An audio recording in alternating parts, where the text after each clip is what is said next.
Welcome everyone.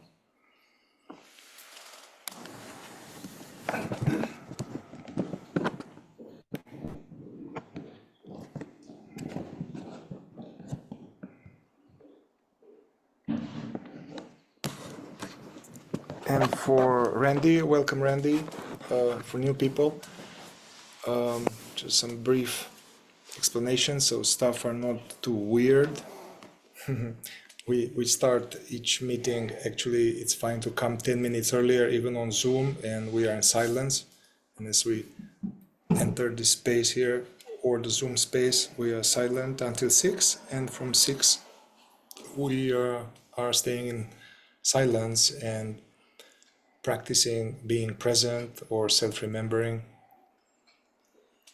And although I hit the bell and the official formal practice has stopped, the whole purpose of the fourth way work is that this practice of being present, observing and coming back to here and now, aware of what's happening and aware of being, this practice shouldn't stop.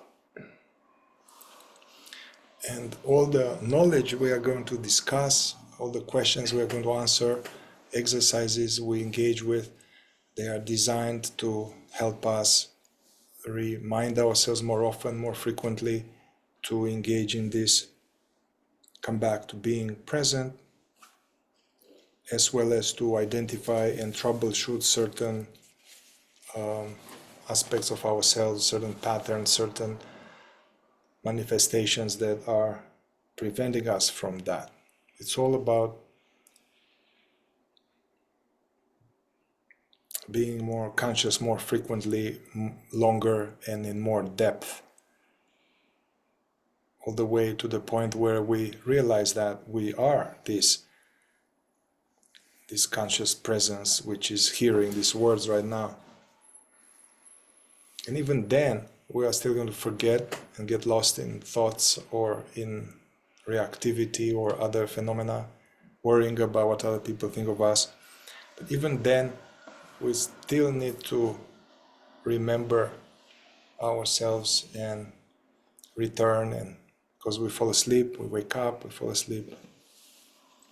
Another thing for new people is that we use here during the meeting some exercises that help us to be more aware instead of getting lost in talking and stuff like that. And one exercise is we have for the month to not say the word like and you know as a word filler, or the word so as a word filler. And you will see sometimes we photograph each other, we alert each other of that, and the idea is this is like a slight alarm clock to be used not to be perfect, to do it right, but to realize we have fallen asleep. And whenever we are photographed or somebody alerts us about this, to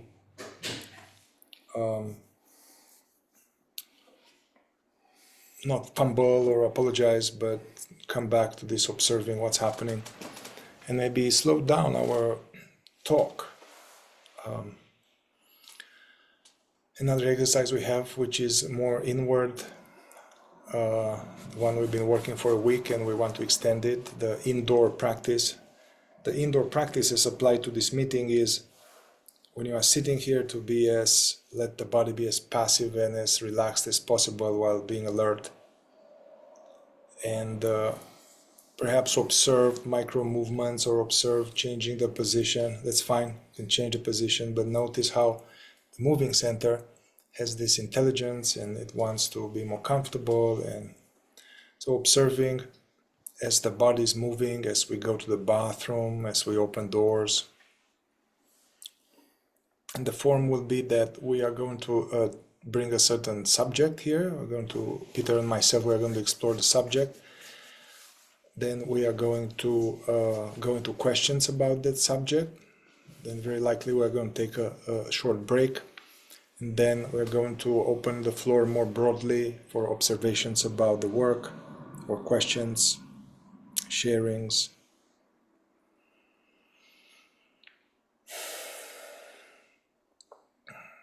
And for a few months, we've been engaging in this study of the centers, study of the functions, the intellectual center, the emotion center, moving center, instinctive center. And we covered already the instinctive center and the moving center, and I can share this with you, Randy. And today we are going to talk and share from the perspective of the fourth way on the topic of the emotional center, how it operates when we are asleep, and how it's meant to operate if we were more conscious. We are going to also talk about the subdivision of centers and what they are for, subdivision of the emotion center, and also how to use this knowledge all this knowledge is about the work. Don't take it as just something very cool and interesting like the human design or astrology or things like that.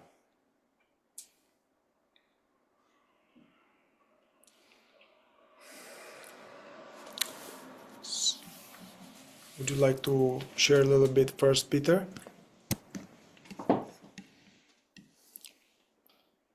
More on general lines about the emotion center.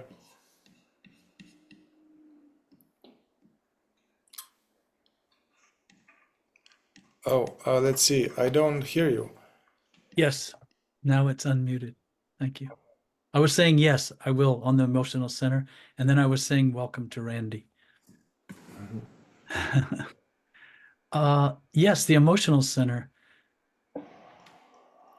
As with the other centers, it has three general parts, and these three general parts, the moving part, the emotional part, and the intellectual part, can be distinguished in terms of how they operate with attention, and that the moving part, as with the other centers, operates with little or no attention. For example, when we are just chit-chatting with people, often, hi, how you doing? Giggling, nice day. How you doing? Take care, have a good one. All these sort of emotional exchanges, which are very healthy and human, they just happen to us automatically. It's how we've learned to interact with other people emotionally in a simple way. And but it doesn't, there's not much attention, and we don't really mean what we say emotionally when we say, oh, it's nice to see you, hope you have a good day. Mm-hmm. It's not, there's no deep emotion there. And that's not, as I said, it's not bad, but that's just how this part of us operates. Whereas the emotional part is when we are more drawn or repelled by someone. We really are enjoy, we are really glad to see this person. Well, we really are not glad to see this other person. And there's a repulsion or attraction. And this part is more extreme. This is where language gets very extreme. Absolutely. Epic. It's epic. It's awesome. It's incredible. And then we start embellishing, and there's this lavish emotional embellishment in our language. And this is very common now in society. You see people using these exaggerated expressions with words. And this is more now the moving part of the emotional center, which we call the Jack of Hearts, corresponds to the cards, the deck of cards. Now it starts to move into the Queen of Hearts, the emotional part, when we get more reactive and more expressive. And sometimes our facial expression will really get animated. Hi, that was so awesome. And so on. And this is more the Queen. And the intellectual part of the emotional center is where we control our attention. And this is the part of us that appreciates beauty, has a discriminating capacity emotionally, where we set a different kind of emotional priority. Our moving part of our emotional center doesn't have much priority. It sort of says hello to everybody and treats everybody kind of the same. Although that's not true. But you can notice when you try to notice beauty, for example, this is more the intellectual part of the emotional center. The King of Hearts is perceiving what we could call beauty. Our moving part of the emotional center doesn't really notice impressions very much. It's just on automatic most of the time. And it doesn't register and receive impressions in a meaningful way. That requires more attention. The emotional center is also because it operates the fastest of all the centers, becomes the main conduit for identification. Identification, it's most susceptible most quickly to when we start becoming identified. There becomes an emotional exuberance or an emotional intensity, an emotional volatility. Some people call this passion, interest, enthusiasm, zeal. And many times this is considered healthy when in fact it's identification manifesting through the emotional center. I'll stop there for now, Mihai, if that prompts anything for you.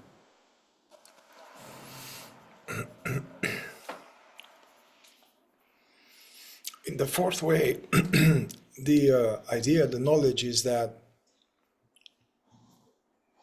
if it were to work correctly with self-consciousness, with presence, the emotion center is a wonderful organ of perception.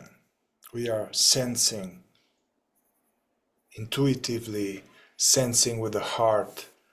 These words are not precise, but I'm giving more information here.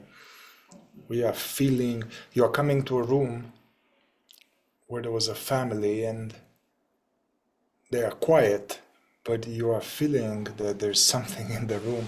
They might have had an argument.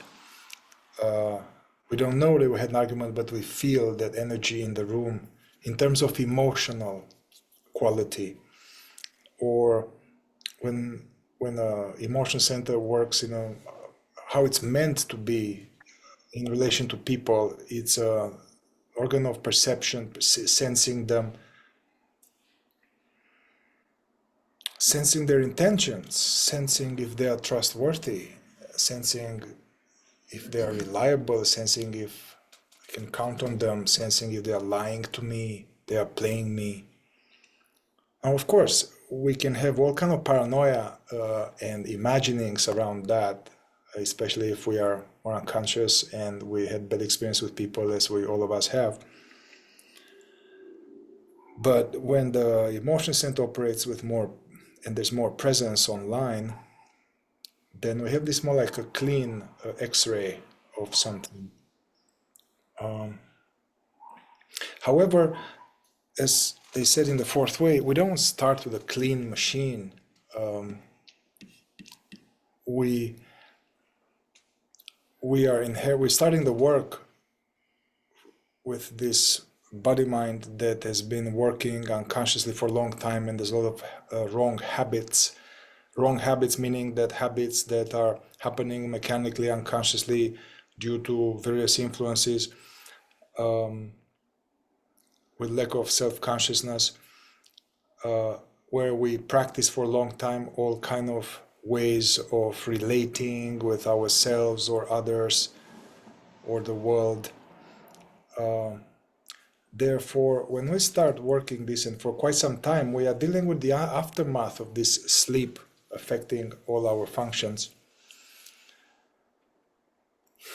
And one quality of this sleep that affects the emotion center is that emotion center, instead of being such a vibrant,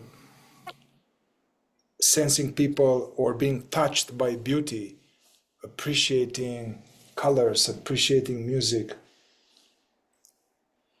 appreciating theater, appreciating connection with someone, feeling them, feeling what they feel, feeling ourselves be impacted by what they feel.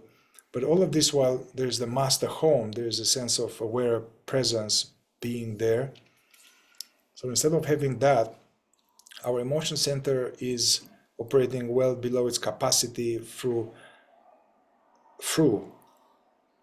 judgments, judging others on different bases, judging of irrationally, judging how they look, judging how they dress, judging how they think, judging their energy, gossiping.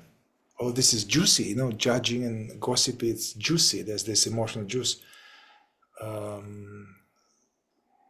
Talking about people when they are not there in a certain way that we wouldn't talk if they were there. That's gossip. Getting into their problems, what's wrong with them, and how we are basically better. We don't say that, but I used to, with my partner, we are doing this exercise, observing this kind of stuff, and whenever we will catch ourselves talking about people, also the spiritual ego can be subtle and talk using deep spirituality about talking about the people, and we will photograph each other in a humorous way. We'll say, yeah, we are so much better than them. We are so much better than them. And then that was a comical photograph to each other that, hey man, we are just now talking shit about other people. But that's what's underneath. It's some kind of getting some superiority juice. But a big part of unconscious operating of the emotion center, which leaks our energy we need for awakening or just for good life, is for this constant production of what is called negative emotions. Constantly having this frustration, irritation, impatience, as well as about the weather, about how things should be, and it's not simply having an emotion. It's natural to have sadness, to have anger, to have grief, to have some type of fear. But negative emotion, it's a whole production, and we have done videos only focused on that. But there, our emotion center works below its level due to being caught in this setting of there's just some people kind of arguing and shouting outside. They are expressing negative emotions. That's why important work, an exercise, and even like it's more than an exercise. It's considered an obstacle in the fourth way. This non-expression of negative emotion, either externally or internally. However, this doesn't mean to suppress them.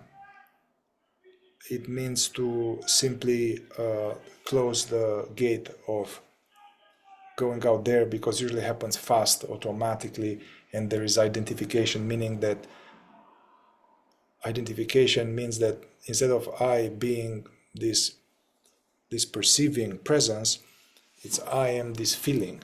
This upset is me. This anger is me. This impatience is me.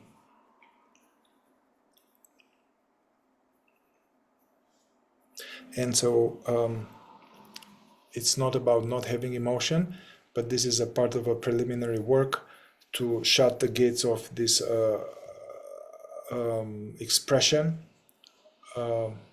in order to be more aware of what's going on, to really investigate, to bring more sense of aware presence to the actual feeling and sense what is driving that, what's the attitude behind that. And in this way, this non-expression of negative emotion becomes as a preliminary step towards transmuting that energy that usually reinforces this sense of me as a separate person, me as an ego. It transmutes it into being the witness of this reactivity, and then it transmutes into more heightened sense of being aware.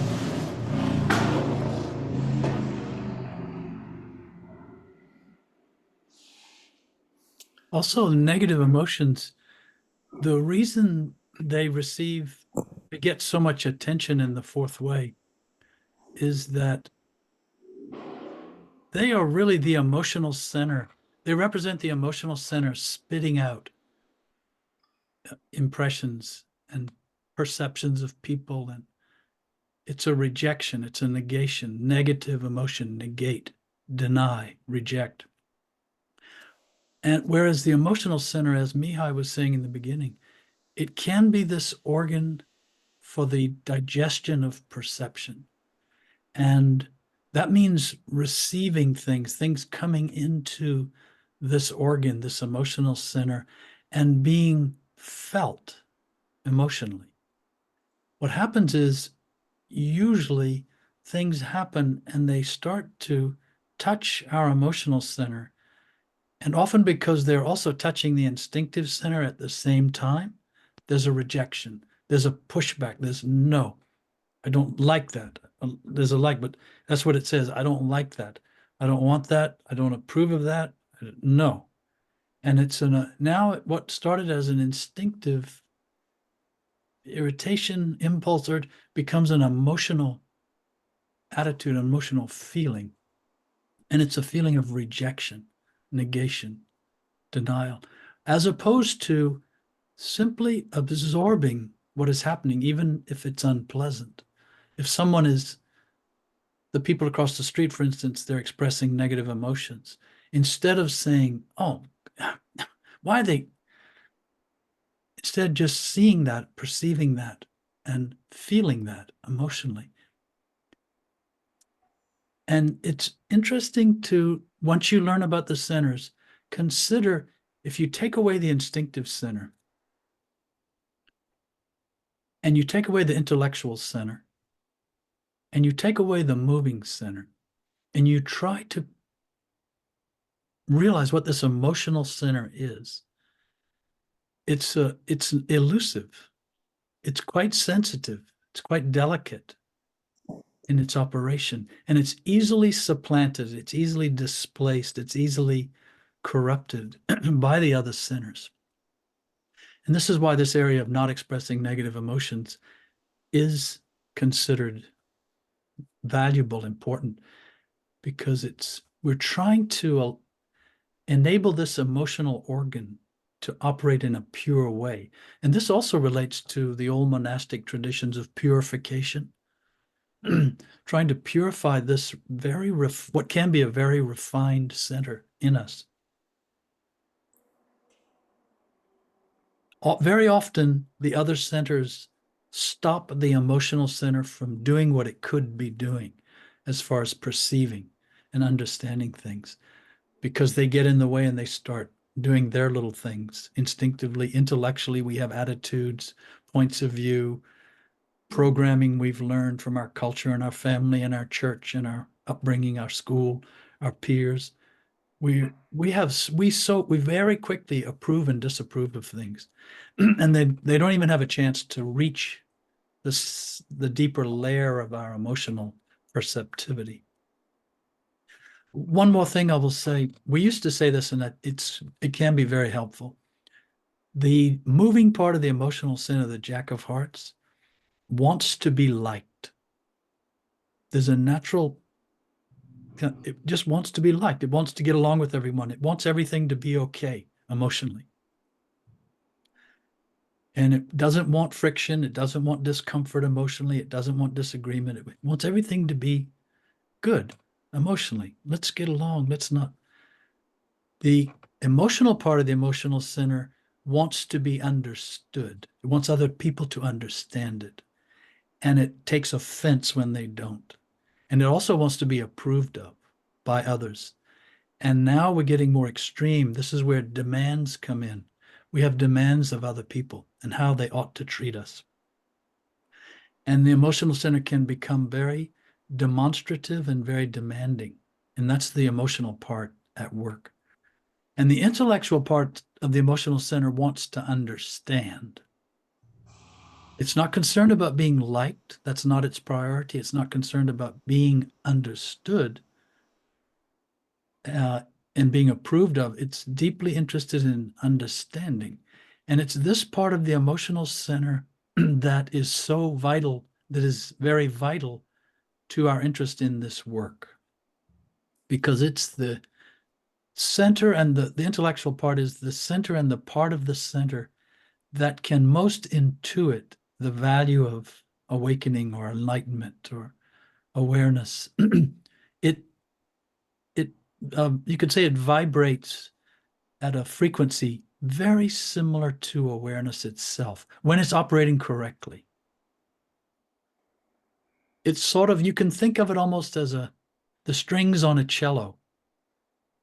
If you think of this King of Hearts being akin to the strings on a cello, and when you strike those strings, when they vibrate, the air around them vibrates. And you can think of awareness as that air. When this emotional center is plucked in the highest way and allowed to vibrate, you could say, awareness, it starts to resonate at the same frequency, with the same vibration of energy as awareness itself. And similarly, when the air around the strings starts to stir, the strings start to vibrate. This actually happens. And the same thing when we start to become more present, when awareness is more present, if the emotional center is attuned to this properly through all this work we do, it will start to activate. It will respond. It will be the first part of us to respond to presence. And this is where there comes in this affectionate awareness, this appreciation of life. And this is the part of us that appreciates deeply people, beauty, creation, life itself, and wants to understand all of this in a larger way. And in a way, it hungers for the depth of perception that awareness has. It can never have that to the same extent, but it hungers for it. And it often leads us back to the retreat to presence. But just to reiterate, it's very helpful to think the Jack of Hearts wants to be liked. It wants everything to be friction-free emotionally. The emotional part wants to be understood and insists and demands and requires that other people understand it and meet its terms and meet its needs. And the intellectual part, the King of Hearts, wants to understand and is willing to do what it takes to deepen its understanding.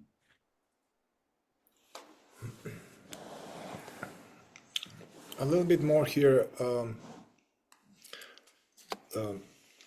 moving part of the emotion center, the Jack of Hearts. Easy emotions, very automatic. You see a baby or furry creatures, little kittens, babies.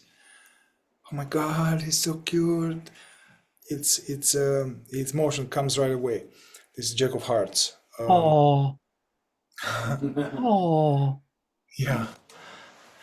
All of this Hallmark industry, all of these cards, all of this quick humor in that way, pleasantry, gregariousness, sociable, easygoing.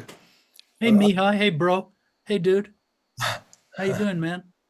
Yeah.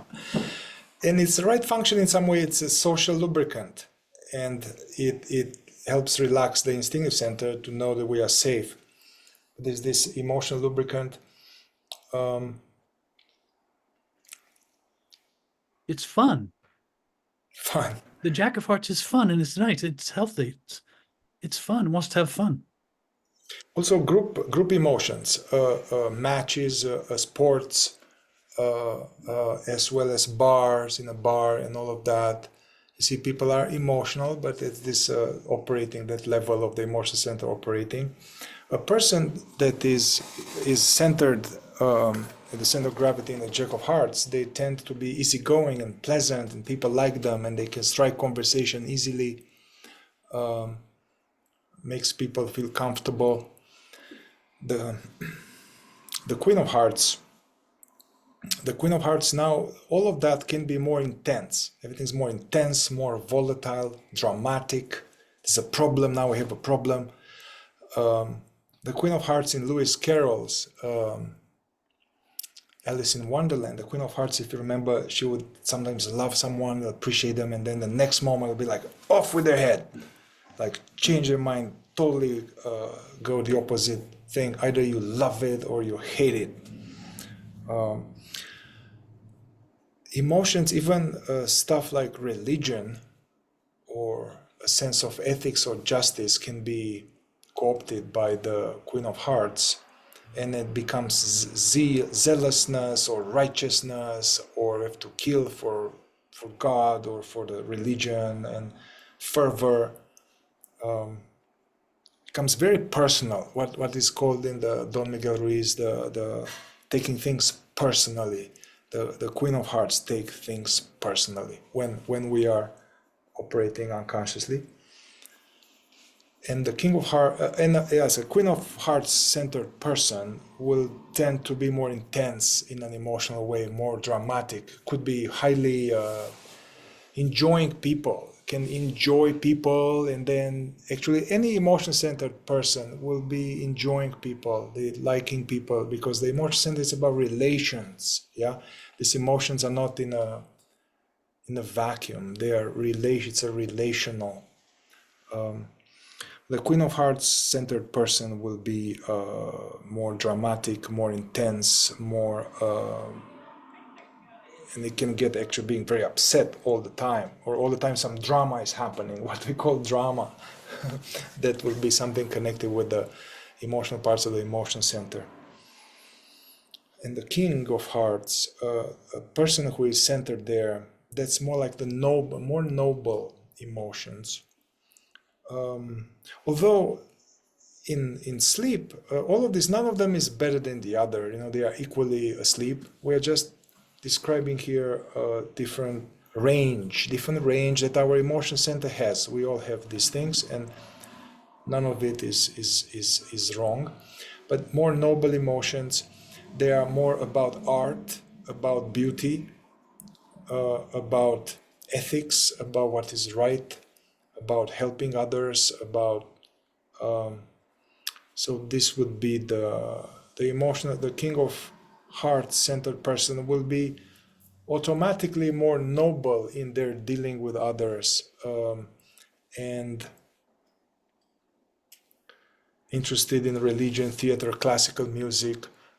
They have a more enhanced sense of aesthetics, appreciating aesthetics in every way. And they said in the fourth way that for the work, when we join the work, we come from the magnetic center, which is just a small part of us that is interested in the transcendental or in the truth or in the mystery. And for a magnetic center to be strong, and for this beginning to get deep, it's important this magnetic center to be connected or lodged into the intellectual part of the emotion center, in this noble heart. Because having valuation for higher knowledge, valuation for self-remembering, valuation for using life meaningfully. Because a magnetic center could be also located in the intellectual center, in the Queen of Diamonds, the emotional part of the intellectual center, where there's this kind of excitement about knowledge and being very curious and being very touched by this knowledge and this intellectual emotion. But the problem with that, although that is fine, and I am having intellectual emotions about this knowledge even now, but if our work comes just from that is that kind of thing that you buy a few books and then you go in depth for a little bit and then you get bored and you switch to something else and then you get bored and switch to something else.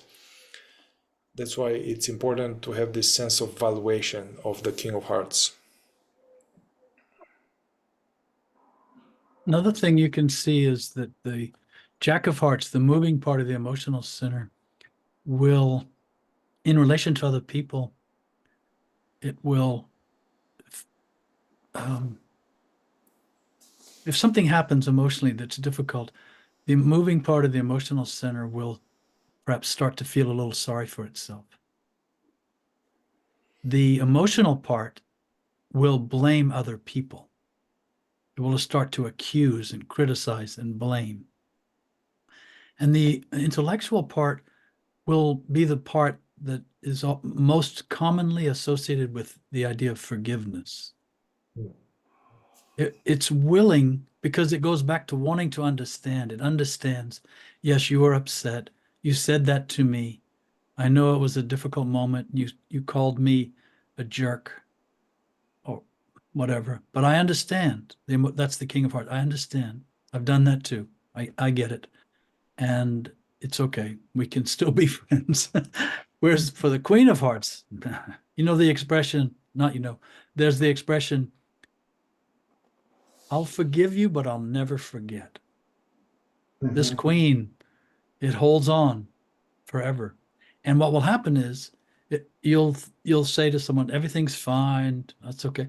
And then an hour later or a day later, they'll do something. And the Queen of Hearts has kept that episode in its back pocket for future use. And it will bring it out as an emotional weapon. And it will accuse and blame and criticize the other person. It will then express the negativity an hour or a day later. It may not have done it in the time when it happened, but it will store it. And this emotional part of our emotional center is the one that attacks really and weaponizes emotion in relation to other people. Jack of Hearts, the moving part, doesn't do that as much, although it can be subtly critical and be judgmental, but it's not as volatile, as nasty as and the same thing. You see the same thing with the instinctive center. The queen, the emotional part of the instinctive center, can be really nasty. And when someone's Queen of Clubs and Queen of Hearts together go after someone, it's very unpleasant. And they get their face and they start accusing and I'm right and you're wrong and let's go. So now it's instinctive as well as emotional. And the emotional center is so quick, it will pick up on that and go along with it. And I bet you, many of you have had this experience. The Jack of Hearts is what used to take me to parties when I was in college, let's say. The Jack of Hearts, the moving part of the emotion, wanted to go to the parties. Everybody's going to the party, let's go. And then I would be there for half an hour or an hour, and it would be of no interest because the King of Hearts would take me home or take me on a walk because it wasn't. But nevertheless, there's that part. Think, oh, it's a people, and it's a group, and then we go, and it's not satisfying.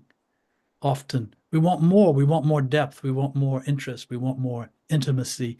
We want more true friendship, true fondness, good discussion, deep talk, not just being silly and getting out of hand and going a little wild for the sake of comfort, for the sake of ease, and for the sake of fun.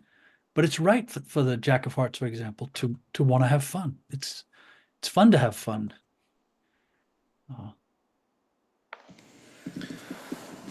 But for us, this is fun. Because our King of Hearts is being fed also through this activity of us talking about these things. And it's rich, it's rewarding. It's the King of Hearts idea of fun. And the King of Diamonds idea of fun. Although this talk is more primarily for going a little bit more breaking down the emotion center, I want to talk very zoomed out about the wrong work or what can go wrong with the emotion center. And there are various types of manifestations that can happen, and we can share in some or all of them. So one thing that usually goes wrong is that, first of all, this production of negative emotion, which is some kind of displeasure, some reactivity that is an embroidery of instinctive center energy, together with some taking things personally, together with faulty attitude. The weather shouldn't be like this, people shouldn't be like this. And then this becomes, so this production and expression of negative emotions, which can only happen as we are identified in a low level of consciousness. This is one wrong work. Another wrong work is that we are, part of the first I said first is that now we are sucked into the emotion. Basically, the emotion center becomes me. That's one problem. Other problem or wrong work is that we are suppressing or repressing our emotions. And this is a very long conversation. I'm not going to go into it, but it's connected with childhood conditioning and various ways in which we inherited some patterns of not feeling safe or not allowed to feel and show regular emotions of sadness, anger, fear, happiness, joy, enthusiasm. Then there is a way of this pushed down, and then now we can form a whole sense of separate identity. The sense of my imaginary self is around that I have to be good, I shouldn't upset anybody, I can't be myself, I have to be perfect, I want to be liked, don't say no. This emotional repression creates this sense of identity in that way I just described. Part of the work is to become more conscious through self-observation, self-remembering, meditation, study of this knowledge, and then to tackle whatever we have. And probably most of us, we have a bunch of everything. We have this reactivity and identification with a state of feeling state, or we have some type of, we can't be ourselves because emotionally some aspect of ourselves is not allowed. Another aspect of wrong work is that this inner considering, or what will people think of me, how they think of me, trying to be appreciated, trying to avoid other people judging me. This is emotion center coloring, that again we are veiled, we are put down to sleep.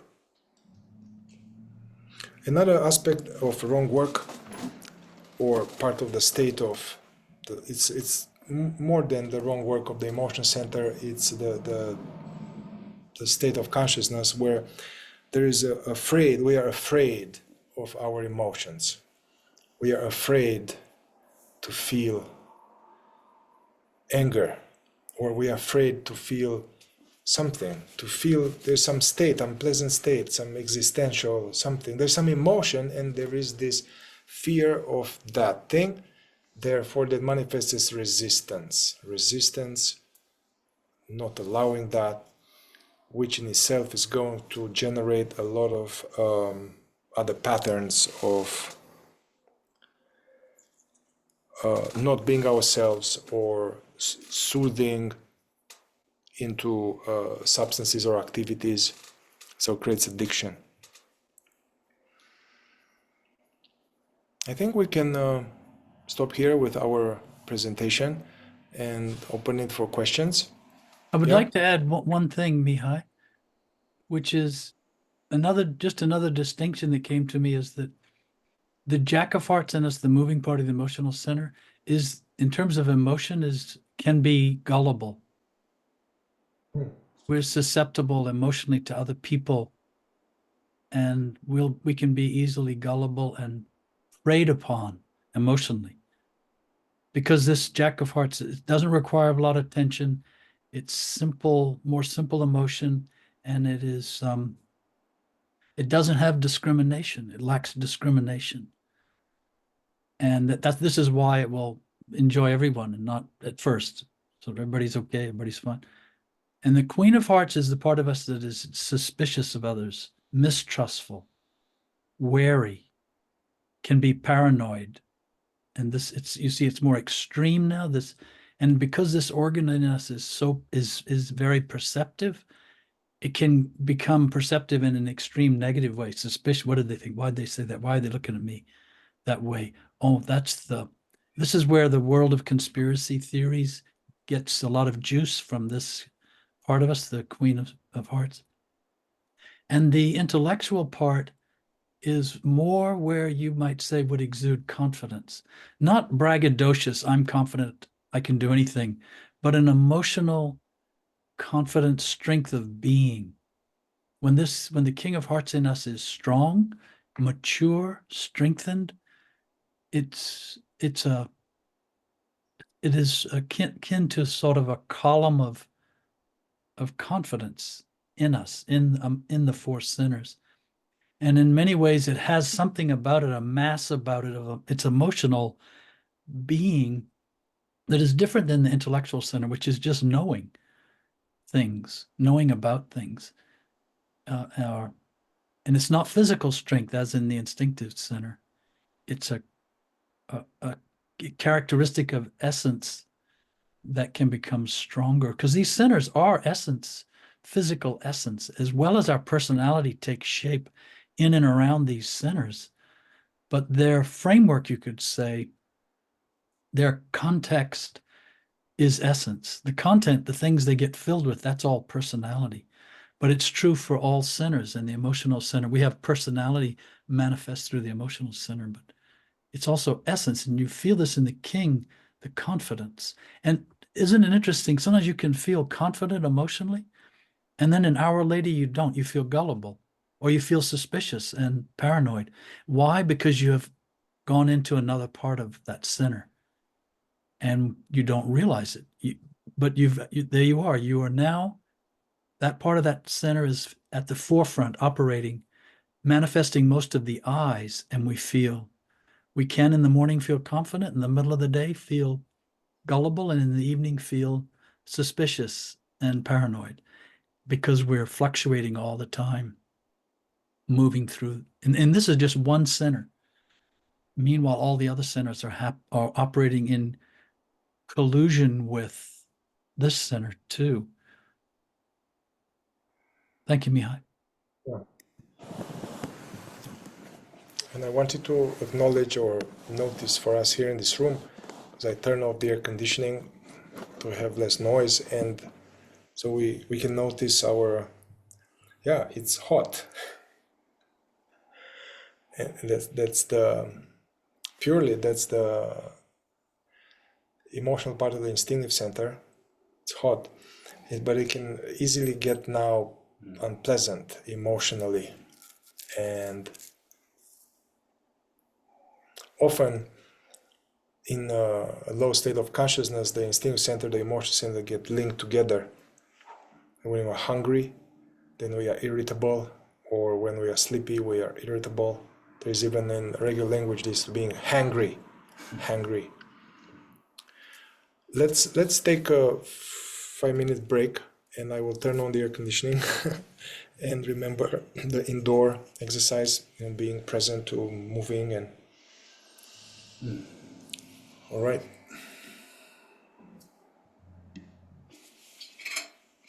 Center. Now there's this other center, operates without words. The emotional center does not use words, but it brings in the intellectual center, and then the intellectual center provides all the verbiage. The emotional center doesn't operate with words. And does it operate with pictures, images? Images, the old expression, a picture is worth 1,000 words. Mm-hmm. That's how fast the emotional center is. Doesn't need words. It can look at people and look at a situation, look at a picture, and instantaneously draw all sorts of impressions and assumptions and conclusions and understanding.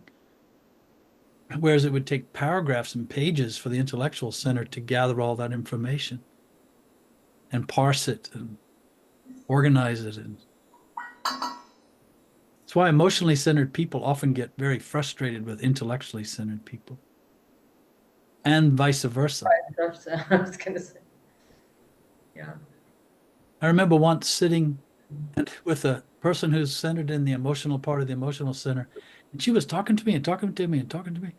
And finally I looked at her, I said, "Why are you telling me all this?" It was just my reaction in the moment. He looked at me a little dismayed. Debbie, you had a question. People were still in a break. Can you formulate more crisp this little confusion around what? Something we're not dwelling on. What is the difference between sensation and feeling as when we investigate, when we're paying attention to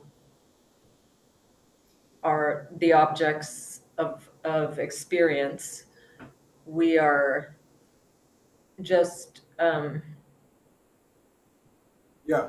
we're sensing what's in our body and not necessarily calling it I don't know, the difference between feelings and sensations in that regard when we are remembering ourselves, when we're paying attention to the various things that are taking place in the field of awareness. What's the difference? Can't tell sometimes. I think there's some overlap here because we can have an emotional, it's an emotion. We can have a emotion of sadness or nervousness, or just, we can have an emotion, and that emotion, you can trace some of it, you can identify some of it in the body as what we call sensation. And also what we call sensation, and what is a sensation? It's like a something, it's an energy. Either area, cluster of energy, is it static, is it poignant, is it needly, or it's butterflies. Emotions can have this felt sense. They have a felt sense often, very often in the body.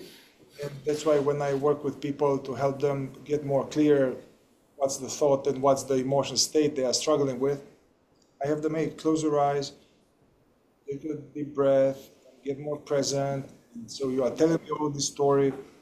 What's going on right now? Oh, there's this fire in my upper chest, or there's something in the belly. Then I have them just be present to that and let go resisting it. And then what they may find, because you can even actually, that sensation in the belly or the fire in the chest, as you know, it's a mixture of stuff. It's there's some irritation. I'm angry with myself that I keep saying yes when people ask me something, but I don't want to say it. So there is a anger, there is some thought in it. There's a mixture of things. Okay, now it's an instinctive I, especially as an instinctive emotion, the queen of clubs, can be hungry. There's hungry or uncomfortable, the heat. And if you pay attention, there's also sensation connected to that. But somehow we can differentiate. It's possible to discern, you get a sense there's a different flavor, different emanation, different taste between an emotional emotion as well as a instinctive center impulse. Two examples I'm thinking of too are this would be a good exercise, a good practice just to try it. I'm not recommending it as an exercise for the group, but two things: impressions and people. Try to spend a little bit of time with someone and look at them, observe them, and see if you can discern what your emotional center notices about them and what your instinctive center notices about them. The instinctive center notices their body, their skin, their shape, their physical attractiveness, their chemistry, maybe even their odor, the texture of their hair. The instinctive center does a very thorough and very quick examination of other instinctive centers, especially when we're in close range. And it happens quite fast. Again, no words. Instinctive center doesn't use any words. And neither does the emotional center, but the emotional center it's not looking for all those things or at all those things. It's interested in this person, this other emotional center, a human being who has interests and needs and is suffering or has hopes and fears and is an interesting person who's journeyed or had all sorts of experiences. And there's this, it's a deep well for the emotional center to want to investigate all that. And it's looking for that. It's trying to perceive that. But the instinctive center is kind of reaching out into the world, into the three-dimensional world, toward other instinctive things in a tactile way, registering. Anyway, it's a good exercise to do this with people. And the same thing with impressions. Go look at a flower, go look at a flower bed and see the difference, if you can discern the difference between examining it with your emotional center, a rose, and examining it with your instinctive center. And of course, the instinctive center will notice all the physical details of the rose, the petals, the thorns, but the emotional center doesn't see all that. It perceives this creative mystery, this remarkable phenomenon that for some strange reason is very appealing to the human being, to look at flowers. And this is a good thing to do. And then you'll notice with impressions in particular, the intellectual center also gets involved. Try to notice that too. It will start naming it. Or go stand next to a tree. Honestly, go stand next to a tree when you're walking next time. Stop at a tree you enjoy. Go up, stand up next to it, touch it, look at it, and notice how your different centers perceive it and respond to it. Intellectual center may want to name it, think about maybe how old it is, and so on, and along those lines. And the instinctive center will see this almost huge animal. Trees are amazing, instinctive creatures. The emotional center will see something else. And sometimes a tree can almost speak to the emotional center. It will seem as though you're walking among beings who, if you could, they would communicate with you emotionally. But for this, you have to be very open emotionally. Anyhow, this just can be an interesting endeavor with people and with nature.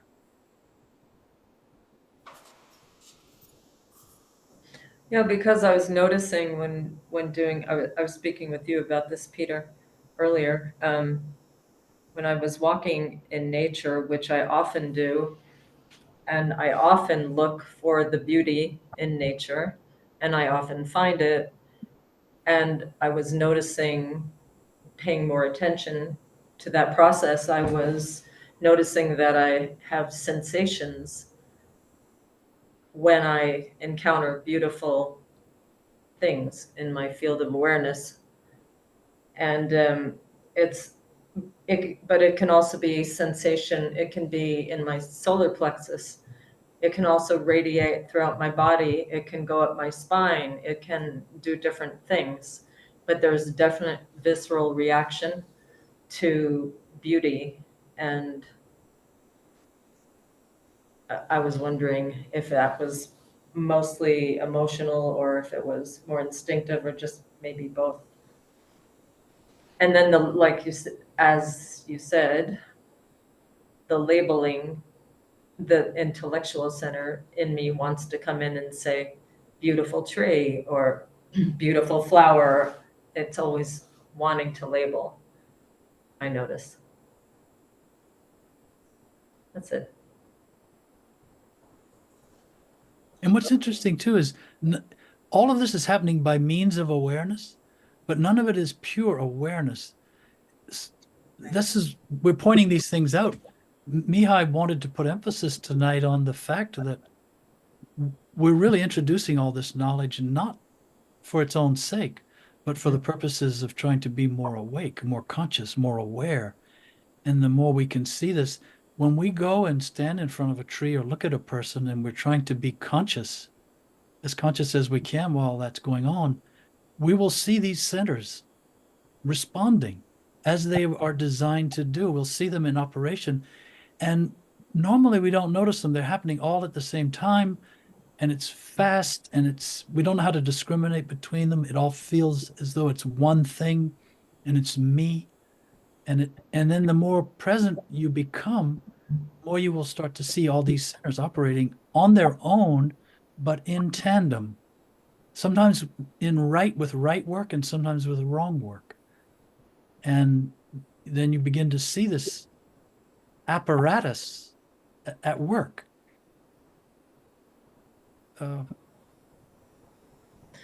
I was noticing how I assume that that's all me, all that stuff I just described. It has that convincing quality that that's me. And I know that it is not me. But to be aware of it in the moment is the idea, or the doing.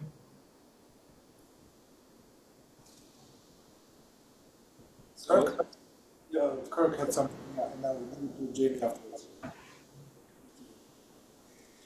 want to share my experience during both of your talk earlier, especially Mihai actually called that there was some angry energy outside because before he even said that, and it was happening, my fear, I could feel my fear coming up like right away.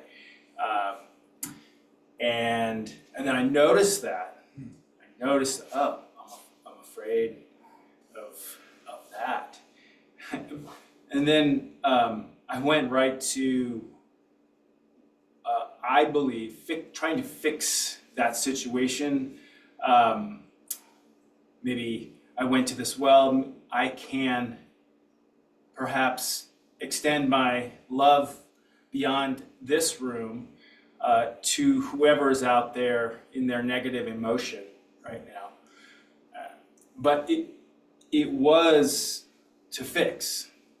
I want to be clear about that. It was to fix because I didn't want to feel that feeling anymore.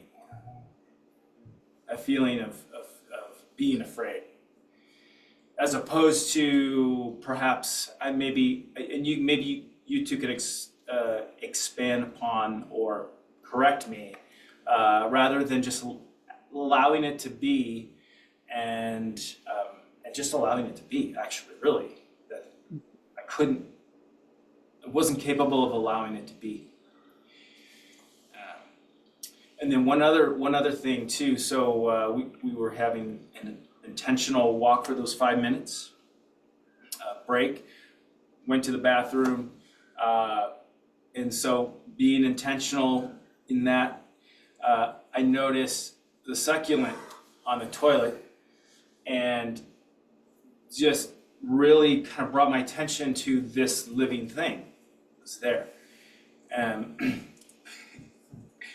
And I went into the same thing. I went into,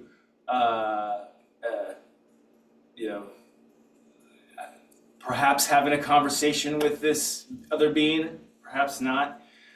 thinking it said I'm thirsty, so I gave it some water.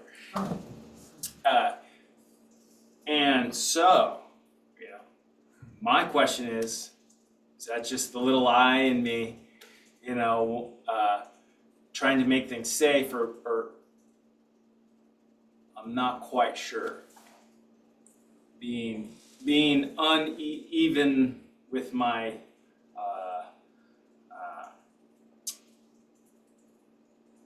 with this work, having it be so, you know, in the beginning stages.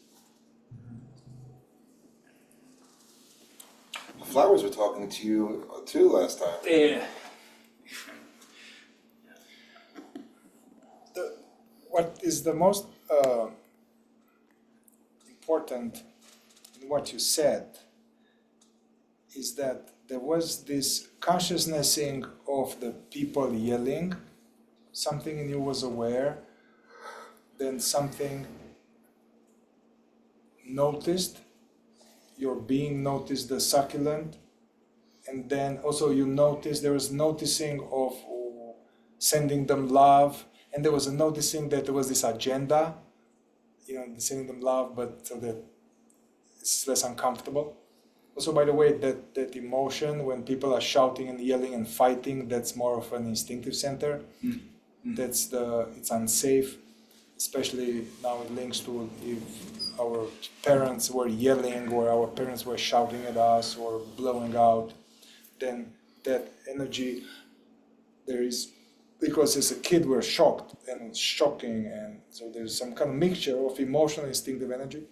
But my whole point that you notice all this subtle stuff in your early phases of the fourth wave, but that which is noticing all the stuff, that is the big I, that is the presence, that is the self. That's the most important.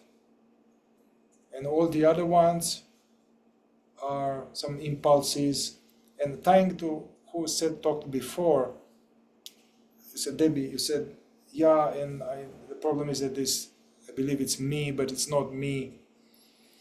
Well, it is you, but it is that labeling or that emotion or something that's just a fragment.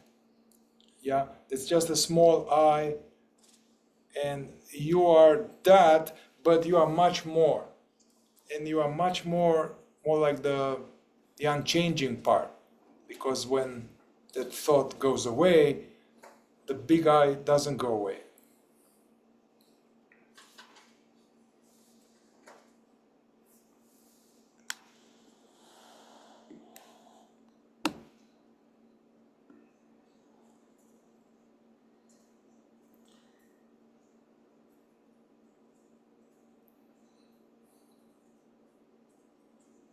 Wendy? Oh, sorry, you had Jamie. Sorry, you had something first, Jamie. Okay.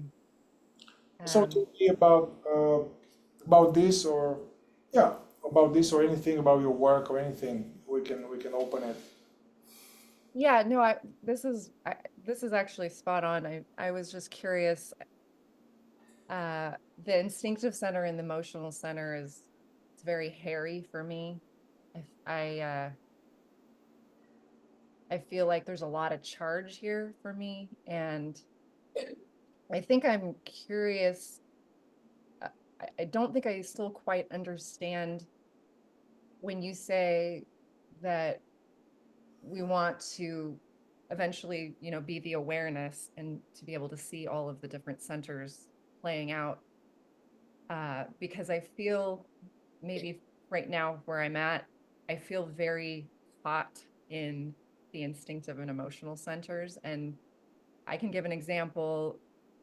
This week, I had a lot of reactive energies coming out for some reason. And there was one point where I was taking lunch at my dining table, and I just was having a lot of thoughts and a lot of energy. And I just looked out the window and I saw, the tree, and I saw actually this incredible bird. I think it might have been a hawk, and it landed on the top of a tree. And for that moment, it took me out of that, and I felt just expanded, and I felt for a moment like I got a break. And then I tried to absorb that and tried to stay as present as I could. But shortly after, I went back to going back to work in upstairs where I work in my house. And I was back in that and I want to say it is kind of like a struggle between the two. It's like a fight between the instinctive and emotional center.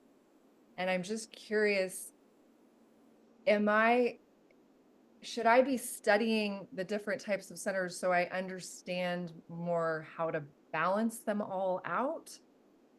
Or because I think I just feel like I get stuck, especially in this area, and it's hard for me. You know, I think maybe I should go run or something, and maybe I'm gonna bring more emotion. I'll be more in my moving center, or do something more active. But I just feel like I'm not quite understanding. What to do? Yeah, like how to when you are stuck. And I know I'm also in the beginning stages of this work, so I'm just feeling like it's opening me up in a lot of ways, but I'm kind of also just like spinning out because there's so much information coming in, and I have some anxiety coming up around it. So just curious. We are always this expanded perceiving presence, even if we are writhing with anxiety and stuff. We are always that. That's our fundamental identity. However, that doesn't do much to us because we are not aware of that. But that's what we are.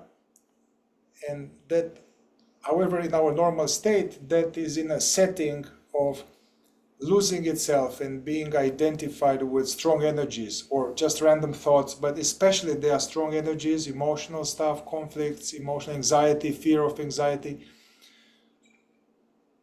Then that's what's happening. And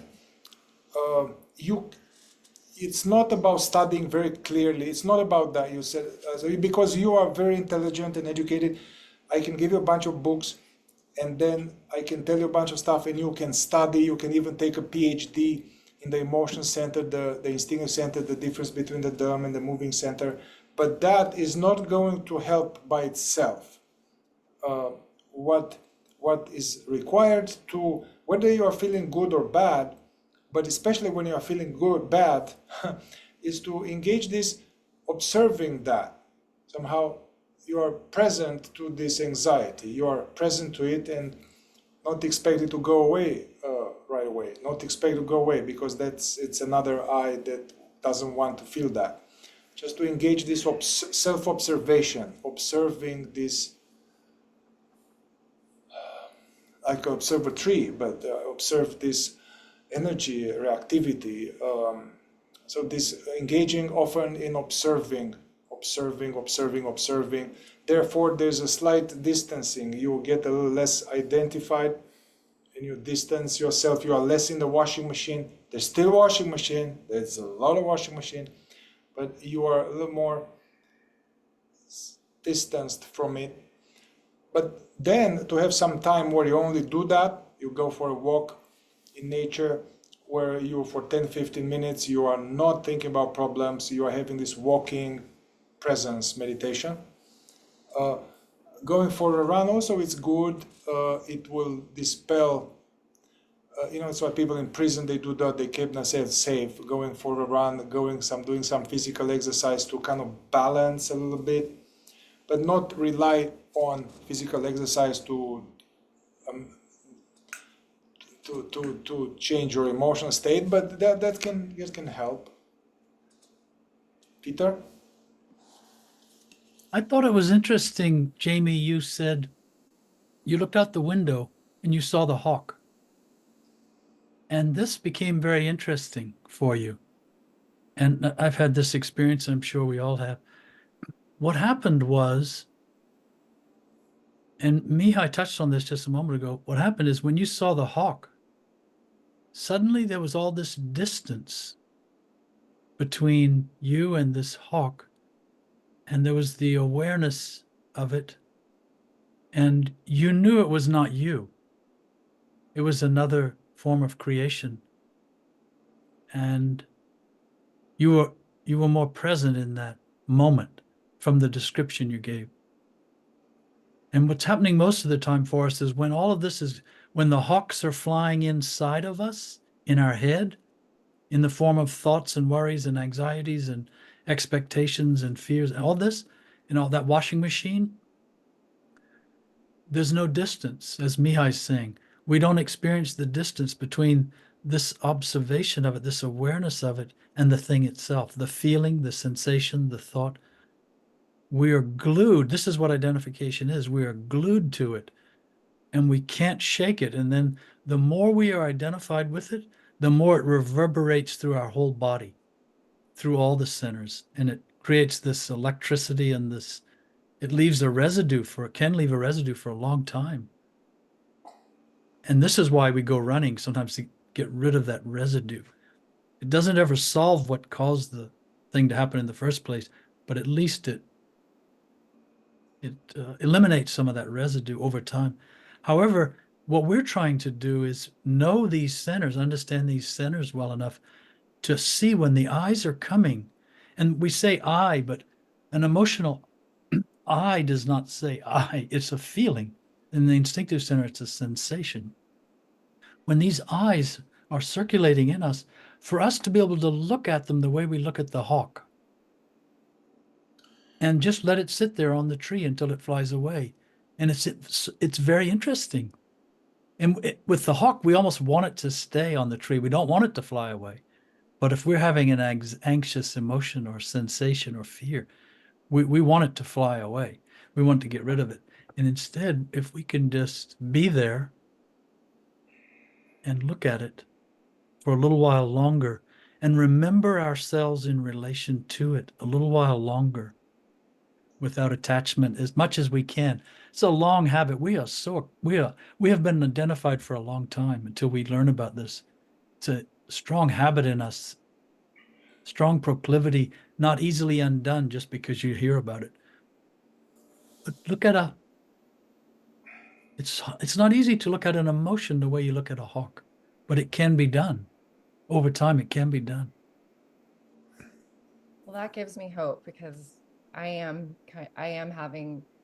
feel like I'm waking up to just how identified I am, and how much I control, just like what Kirk was saying. I am really not able to just be with things. If I'm uncomfortable, if there's any sort of emotion, I'm trying to do something to feel better, which I see now, well, it's exhausting. But it's like the hamster on the wheel. I'm never getting rest. I'm never actually getting to like enjoy. There's a couple of likes in there. Okay, thank you. Mhm. So I'm hopeful. Thank you for giving me that hope. Do you know, we can say that in the fourth way, what the system categorizes as men number 1, 2, and 3.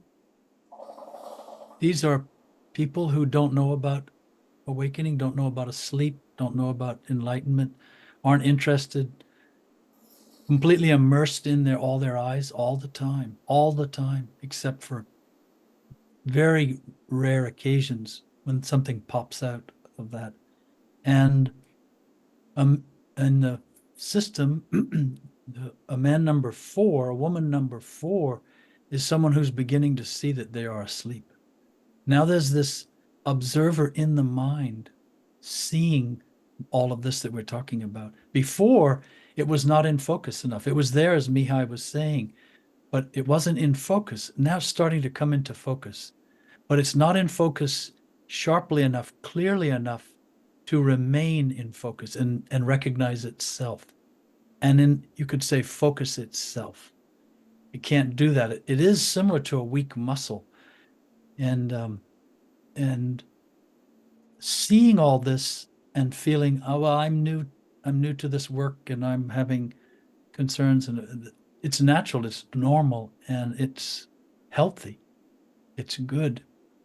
Is it And- help? Is it help? Isn't, I'm sorry to interrupt you, but Yes, please. is it normal to be that restless when you're feeling, when you're waking up? Because I mean, I'm feeling extremely restless, and it's almost like There's a a like. thing of like, it's almost as if the rug is being pulled out from under me Mhm. a bit at times, because I know now that I'm seeing things, I'm not really seeing things as they are. And that Hmm. is a little hard. Maybe because you enjoy control also. Yes. It's harder then in that sense for someone who enjoys control. Other people, it's something else. And maybe that's a little bit where Kirk was saying too, because maybe he enjoys control. I don't know Kirk well enough, but it could be. However, in all our cases, what's interesting, we've always been identified. And now what happens is we start to see that we're identified.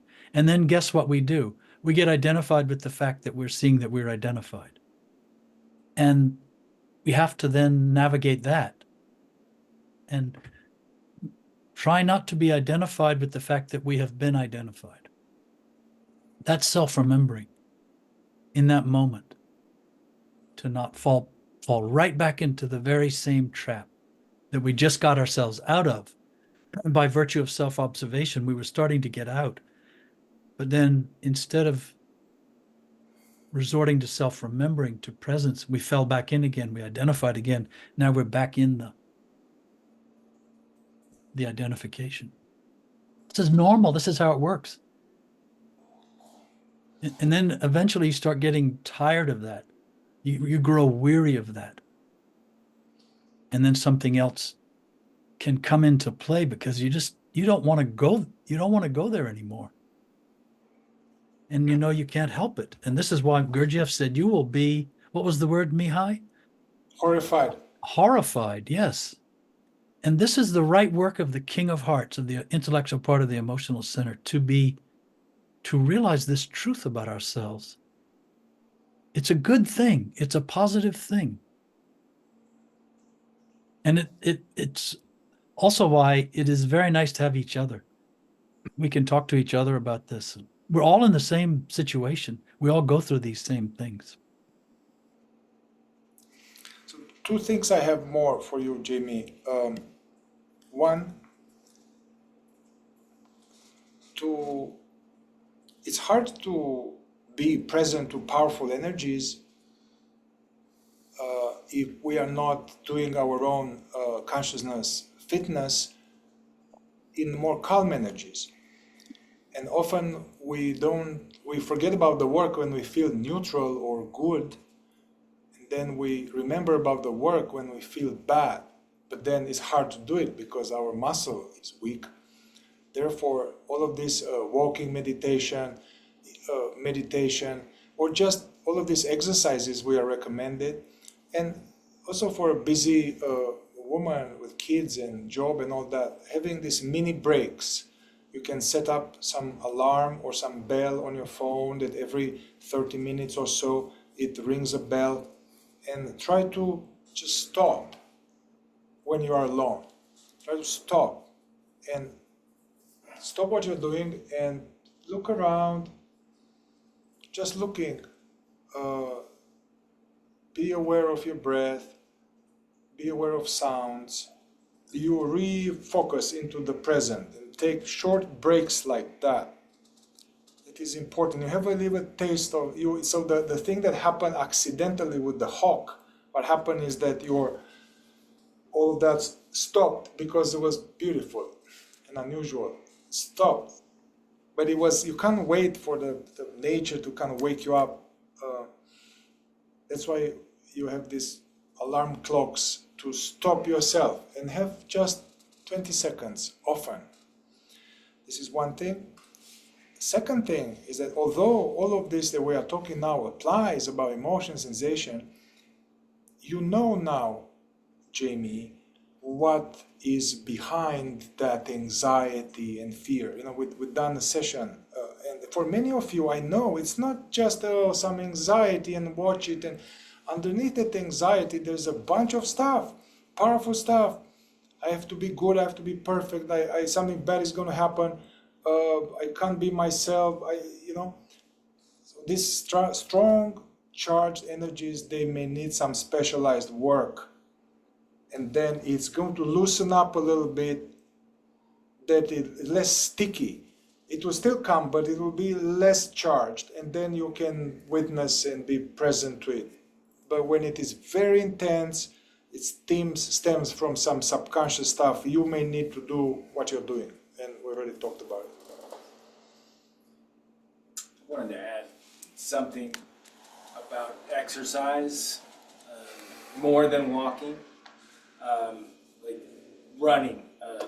Jamie said something about running as a way to get energy moving.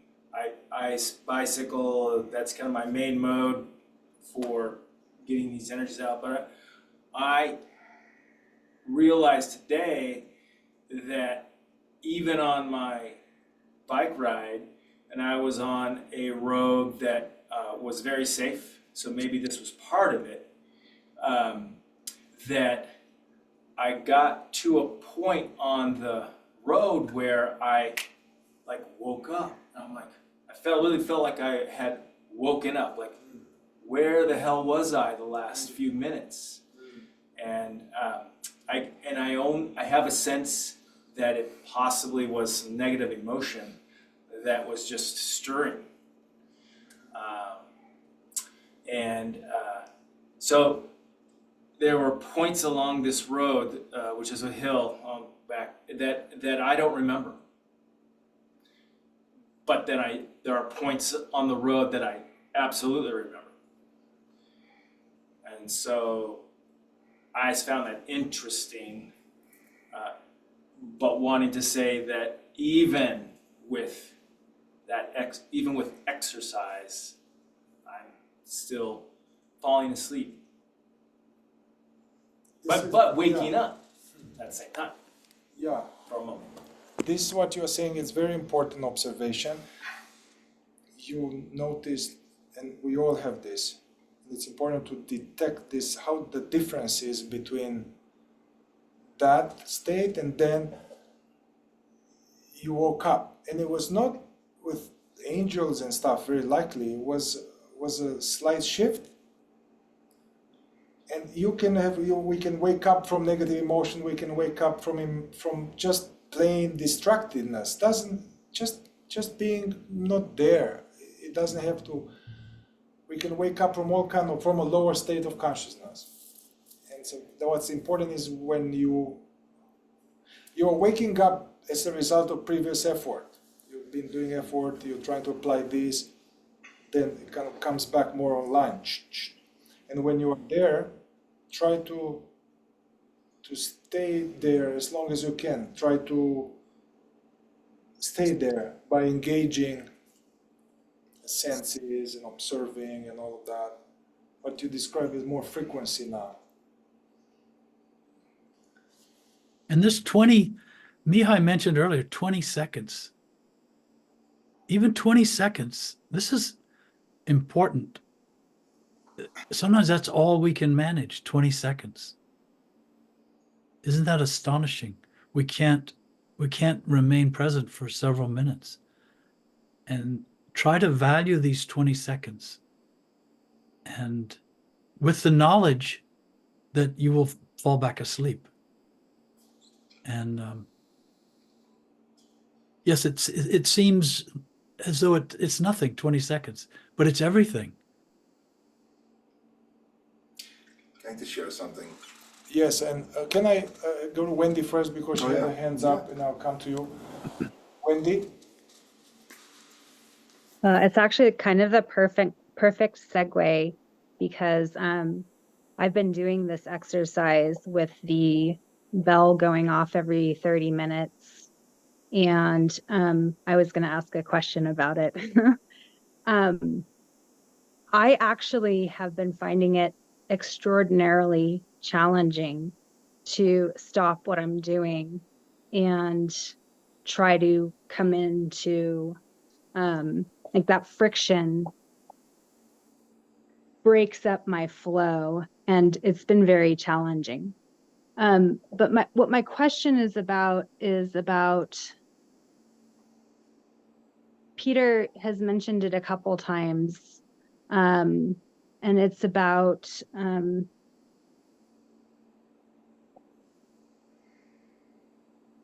the way the centers can come in and pretend to be awareness. Does this sound familiar, Peter? I'm just wondering how and when to identify this, because I feel like sometimes when I'm practicing the three brothers, or, you know, when I'm pausing and trying to come into the present when the bell goes off, sometimes it feels like there's something not quite authentic happening.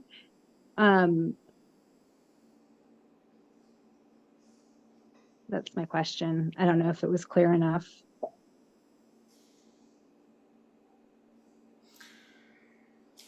What Peter said is happening all the time. Some part, some line of thought about myself or about the future or an emotion or something becomes who we sense we are. So this is happening all the time. It's hard to tell you what to do because it is all the time. But all of this, through the small efforts that you engage that are hard and the machine doesn't like it, doesn't like to if it's sleep disrupted. But for all of that, they will accumulate if you persist and if you're interested and if you remember we're going to die and all of the activity doesn't fucking matter. And so to have more and more emotional energy in the effort, on the conscious effort, that's more practical.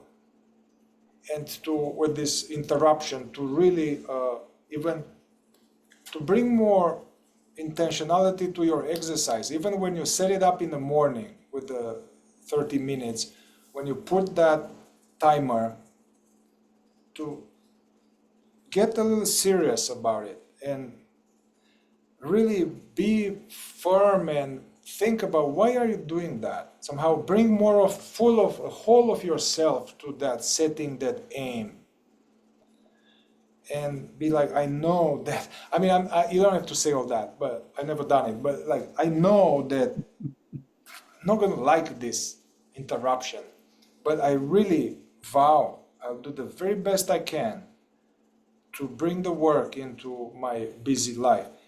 And whenever this rings, it's really life or death. To bring more emotional center to your effort. That's really helpful, Mihai. And that's actually the question I wasn't asking, but answers a question I think I had. I was asking a little bit more about when the centers come in and try to pretend like, or There's a maybe that like. was what you were answering. Say that again, Peter. You said like, I was just Oh, thank reminding you. you. It's when the centers can come in and kind of pretend that they are awareness, like especially I guess more so when I'm doing the three brothers and I'm trying to find that place, find the second brother.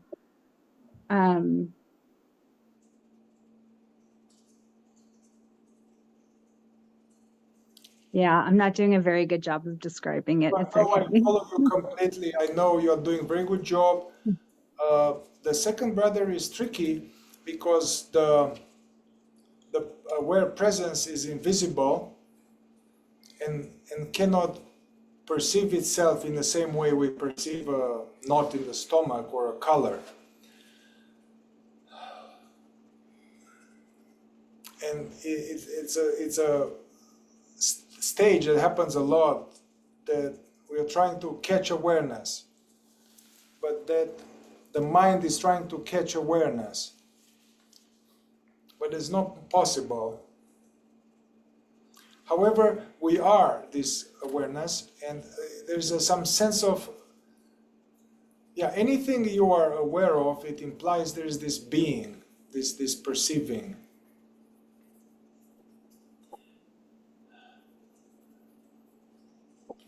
I would say too that I may have said, sorry? I was calling you Paul. Oh, That's the other apostle. Yeah. that I may have said that before, Wendy, about the centers pretending to be awareness. I would, if I did, I would state it a little differently now. I would say that they appropriate awareness. They are, as Mihai said, it's all the result of awareness.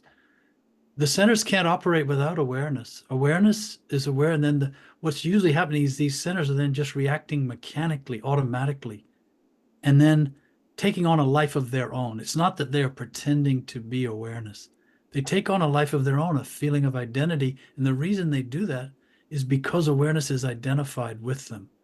It lapses out of itself. It loses recognition of itself. And then it interlocks with the centers, and then off they go running. And the reason it's hard to stop, these momentums happen. Essentially, the train has left the station when we identify, and it gains speed, and now it's traveling along the track at 80 or 90 miles an hour. And then we want to stop it because we hear the alarm on the clock, and we want to be present. What we want is we want the train to come to a stop at that moment, and then we can be present, and it can't. This is another reality. Once we are identified, we can't, in most instances, we can't stop it instantaneously. That is a different type of inner work required. That's when there's more accumulation of conscious presence, where it can stop the train. But that comes through practice, through experience. And until then, the train it's off, it's left the station. And now all you can do sometimes is to take the gas off the pedal and then wait for the train to coast to a stop. And then as it does, you start becoming more and more present because the momentum is now slowed. But we're going through the day, and the value of these exercises and alarms is we're trying to interrupt this momentum as often as we can in order for it to not gain speed. And ultimately, what we want is we don't want it to leave the station. We want to be there all the time. And we don't want this train to go running off by itself with awareness held prisoner as its cargo, you could say. But just remember, when you're in a momentum and you try to interrupt it, it's natural for it to be difficult. And the centers, as Mihai said, don't enjoy this, don't want. They've taken on a life of their own now, and also it's this is a law, a universal law operating. In my view, it's the number one law affecting human beings on earth is identification, more so than imagination. This thing, identification, is a pressure. I was talking with Debbie about this yesterday. It's this huge pressure, and it's impelling awareness into and onto the centers. And then the rest starts happening by itself, and the momentum's happen, and the train runs off. There it goes. Train has left the station again. This is normal, and I applaud you, Wendy, for trying as many times as you do during the day with this to keep trying to interrupt that momentum. But I will just add, it's not enough. Once you interrupt and once the momentum stops, then this effort that Mihai's talking about also has to come into play. No, I want to now not let the next momentum overwhelm me as soon or as intensely. Mhm. to reaffirm the conscious effort. Use the alarm clock or catching yourself in something to reaffirm. And something will accumulate in us gradually. And this is the right work of the intellectual part of the emotional center. This reaffirming. It's a form of devotion. A form of devotion to awareness, to presence. And it is also a form of surrender. It's basically the emotional center saying, I'm willing to surrender all my momentum to you awareness, to you, God. That's what it is. I'm willing, and I want to try to do all I can to be more devoted, to be more surrendering, more in more service of you awareness is how this emotion feels. That's beautiful. I really appreciate that. Thank you. Thank you for your question. It's a very real question. I'll give it to Mike and then like to make some announcements, and we'll close it with some silence, with some conscious effort. I just want to say that I'm really grateful for all of you, especially Peter and Mihai, for holding space. And this has been, this last week has been, I noticed that when my pursuit shifts, suddenly my pursuit of awareness, I always think about Ouspensky going to the tobaccoist. And he's like, how did I get here? And I wrote letters and all of that. And I just forget myself. And I realize how much there's these long stretches where all I'm just always thinking about or reading or listening to and or doing some exercise. And then my pursuit, although it's a pursuit of something good for my betterment, I seem to forget about the work.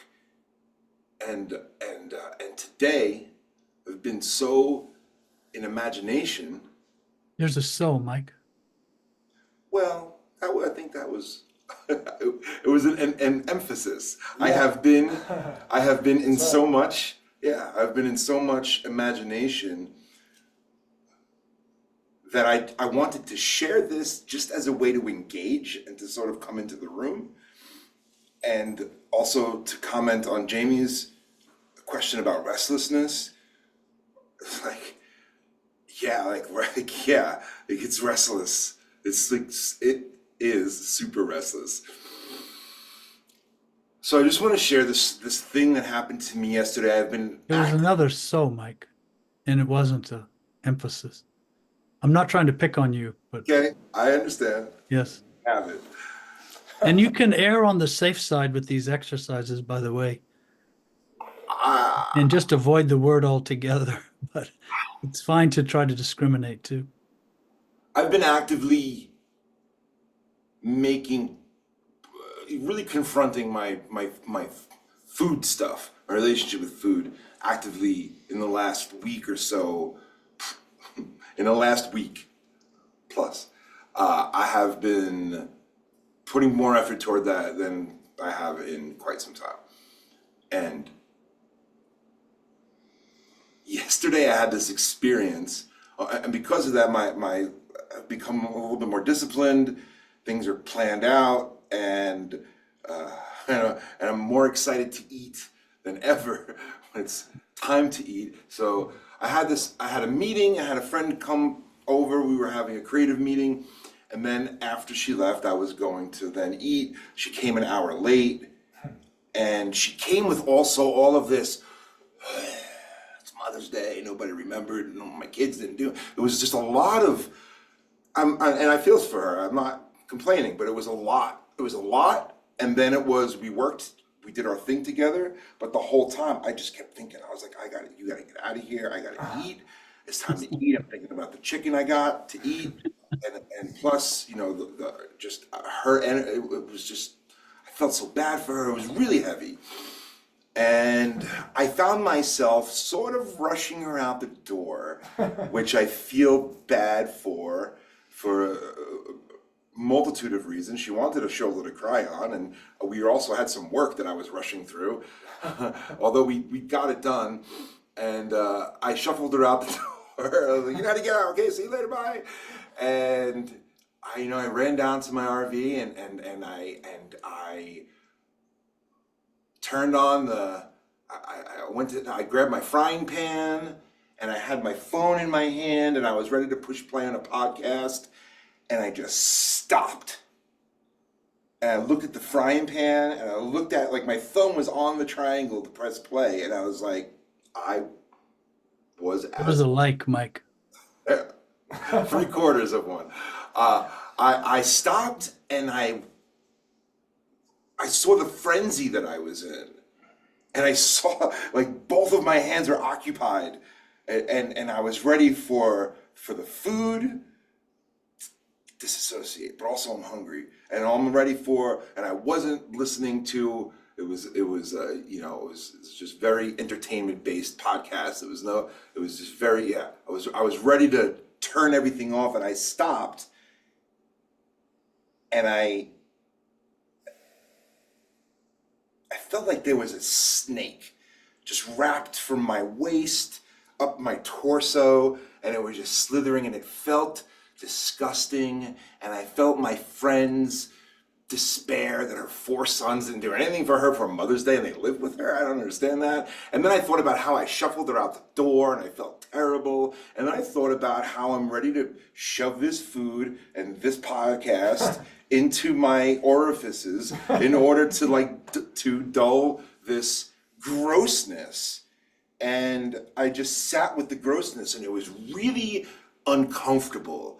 And I really didn't, I just wanted to hear that familiar, voice to just turn me off. I just wanted to start cooking. And, I had this conversation with the eye that was just ready to plug up all of the holes with food and entertainment. And I said, I am too weak to win right now. But you enjoy it. You won't get to drive forever. And it was 20 seconds, 30 seconds maybe. But just that thing that stopped, and I found myself being sort of angry toward the energy, like, you son of a bitch, like you, okay, not like, you son of a bitch, I'm so weak against you, enjoy it while you can, I'm coming for you, kind of thing. And I thought about that a lot afterwards, and I thought about how I kept thinking about the energy and what that felt like, and I kept thinking about how maybe I didn't have to be so mean. And then maybe it wasn't trying to be so mean. It was just doing what it knows to do. It was just running the program. Hey, this is what we always do. Why don't get mad at me? This is our thing. And I thought, well, maybe it's like taking it back. Maybe next time, if I can stop the train like that, I can get in there and maybe be a little kinder to it. And then maybe there would be some, I don't know,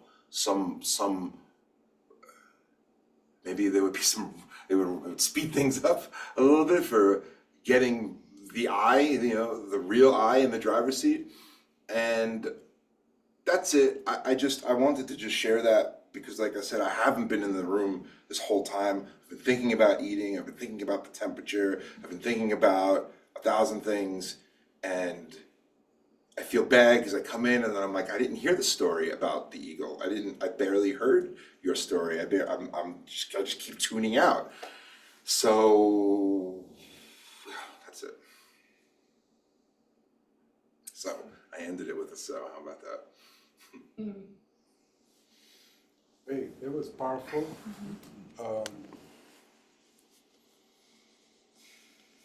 Yeah, great observation. Your awareness is much more crisp. It's aware of all of these machinations and all of the fuckery. It's good.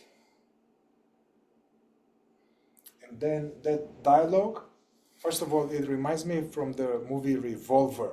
If you haven't seen the movie Revolver, I recommend. It feels like it's an action movie, but it's a deeply esoteric movie. Anyway, but the part in you that said, hey, I'm tired now, but I'm going to not let you run me. It's a matter of time. That is from the work personality, from the work personality part in you wants to awaken, that is clear in the house. It reminds me, like in that movie, the guy is in an elevator and he realizes that there is this voice in his head. He realizes this voice in his head that he always thought it's him. And he says this, I'm on to you. You are not me. I'm on to you. So it's almost like a little bit of a declaration as a 12-year-old boy who is getting a little stronger, he's going to become a powerful warrior, saying, just wait a little bit more, get stronger.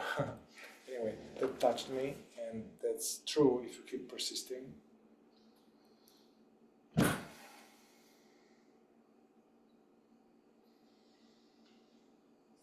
this delay is very good. This delaying inspired me because I'm also small degree getting this and then getting this, and I'm going to a dining room. No, I'm not going on a dining room. I'm getting the food and I'm going to this big TV and I'm excited about this movie. And to delay a little bit, that's good. While making full effort in that moment to observe all of them.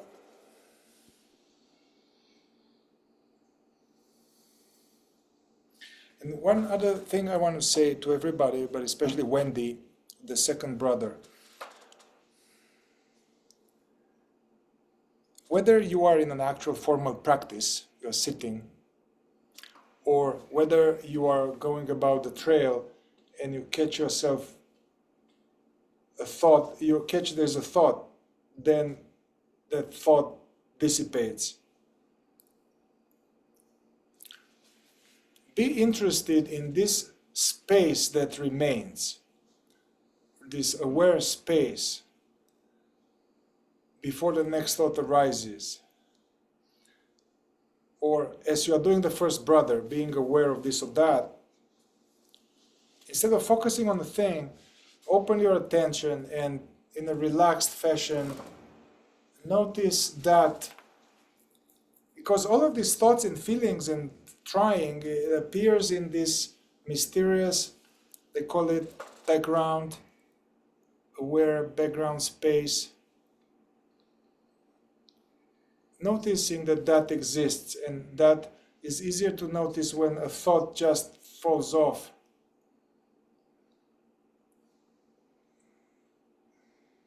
That interval or that background is our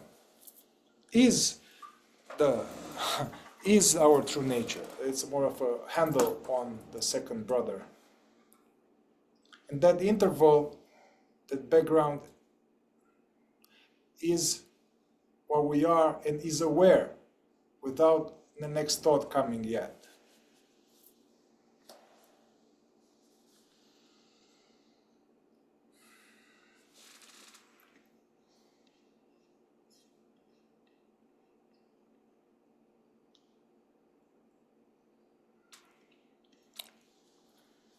This was powerful. I feel like we need to do a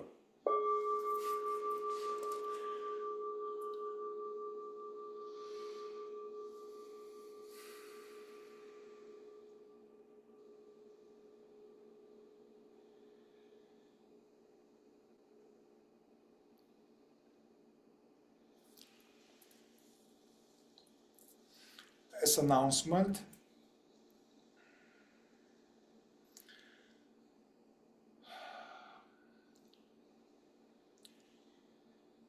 Lately, last few months, since the module and since this fourth way group, I put aside the work of, I put aside, or I put more forefront this what we are doing now, this type of fourth way exploration, practical exploration.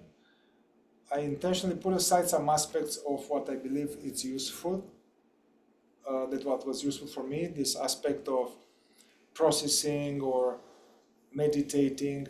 I put it aside a little bit, so in order for us to get this foundation and get now something practical and solid as a foundation. But I'm going to bring back some of the other elements because I find them that they are necessary for everybody that I work with, and it was necessary for me.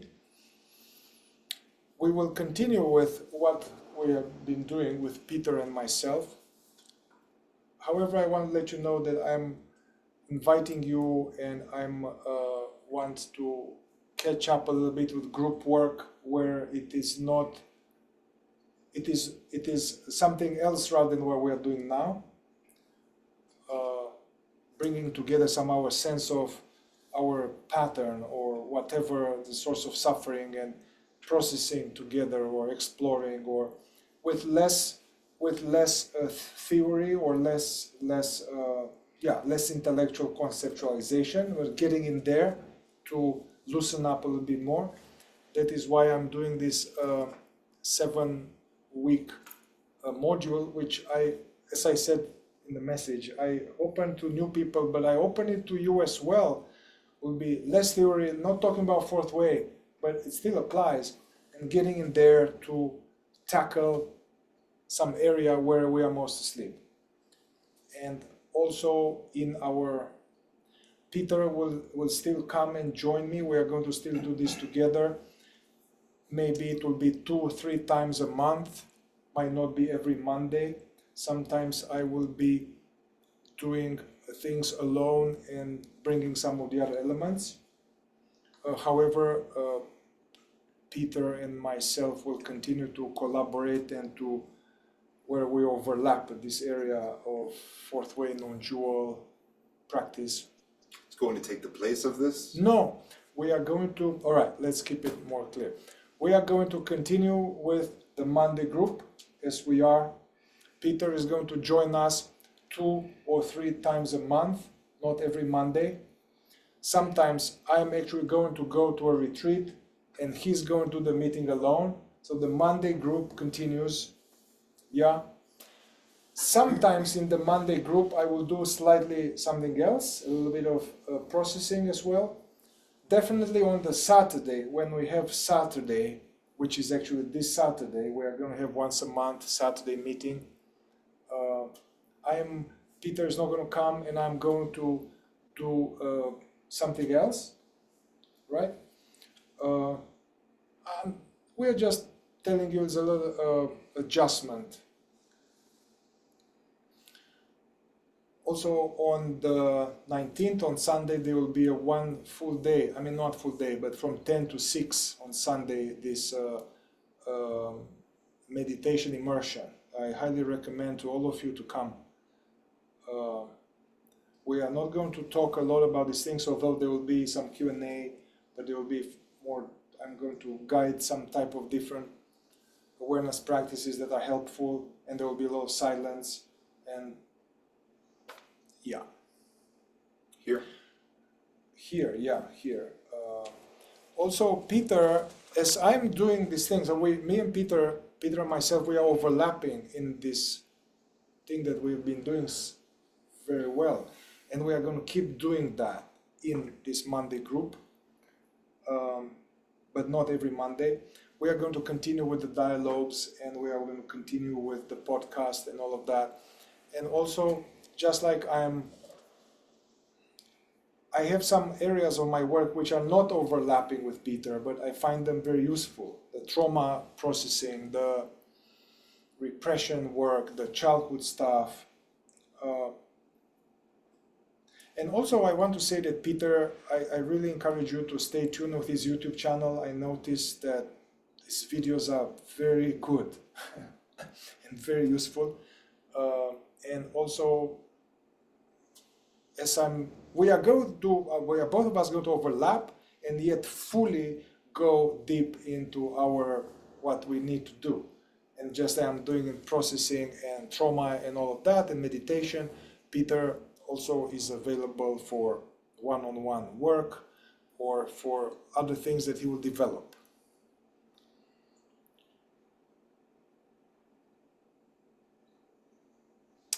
Any thoughts on this, Peter, or anything you want to say? No, I think you said it. There's no reason for concern. I just want to say that. Right. Yes, Mihai has expertise in certain areas that I don't, and my, for lack of a better word, expertise is the fourth way, and it is how I work primarily. But this is what we share in common. This is why we've been doing this. That's why we did the 9-week module and why we've continued to do these weekly meetings. And as Mihai said, he and I will also continue doing our one-on-one talks where we do videos on various topics, specifically pertaining to the fourth way. And yes, that's all. The Saturdays, because those will be devoted more to processing, meditation, other explorations in which Mihai has experience and I don't. And that's all. But if you have any concerns, you can contact us. But there's no reason for concern. Yeah, we are both going to go fully into what we're here to bring, and a big chunk of it overlaps. And I want to say that the repression work, the trauma work, the meditation work, to me, they are much more effective if we hold the perspective of the fourth way. I still see this as the overarching way of looking at things. It's almost, we are using this metaphor with Peter, that this fourth way non-dualism, it's a very sophisticated map to help us come out of a forest of illusion, ignorance, suffering. And that is the ultimate map. However, some of us, we have our legs stuck underneath a log and we can't quite follow the direction because we first need to take the log, lift it, get the leg out, and then continue on the guidance, yeah? We are going to continue as well with the retreat we are planning, and we are looking for a venue actively, and we are still going to do a 2.5-day immersion that will be focused on the fourth way. However, there will be times of meditating in the morning or some bodily practices, but focused on the fourth way. We're going to do that as planned 26th, 28th of July. Debbie, you have a hand? Yeah, just one question. I think, Mihai, that you said it's this coming Saturday, our meeting. I thought it was the fourth Saturday. No? Am I? Yeah, it was the fourth Saturday, but the fourth Saturday I'm going, so I'll be away. That's why I moved it some time ago. Oh. Okay. Yeah, so it's usually the fourth Saturday, but this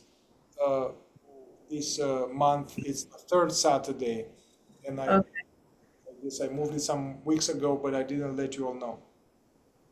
Okay. Babysitting, just so you know.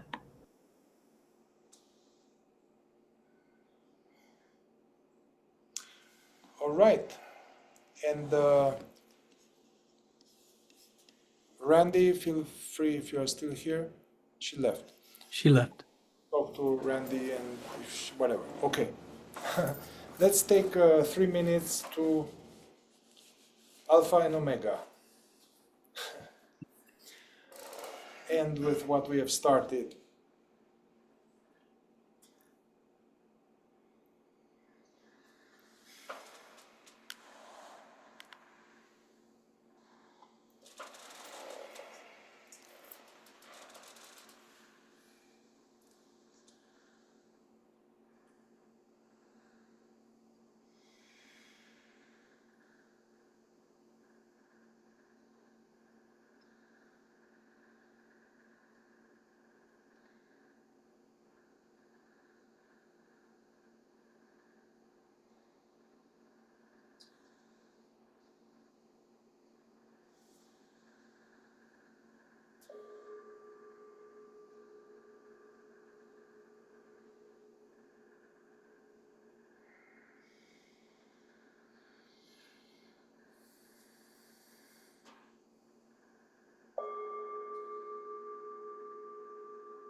We are going to extend the indoor-outdoor exercise for another week because those are much more than an exercise. It's a new way of living more consciously.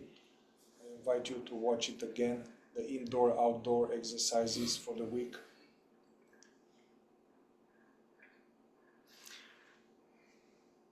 And there's an additional exercise for the emotional center. This non-expression of negative emotions, as well as to refrain from and observe and regroup whenever we are judging. So using judgment, judging and gossiping, judging others, judging ourselves, gossiping, to know that when that is happening,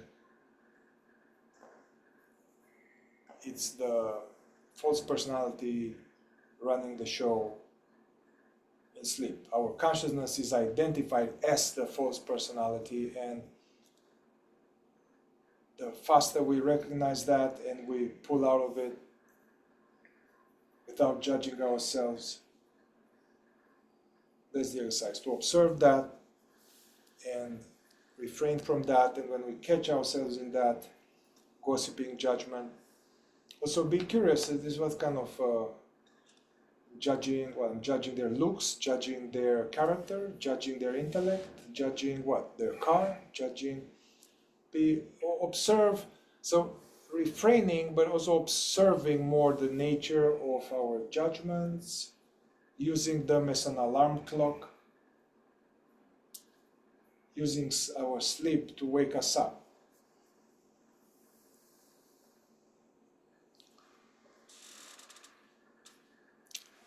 All right, everyone. Bye-bye. Thank you. Good night, everyone. Thank you. Bye, good night. Good night. Good night.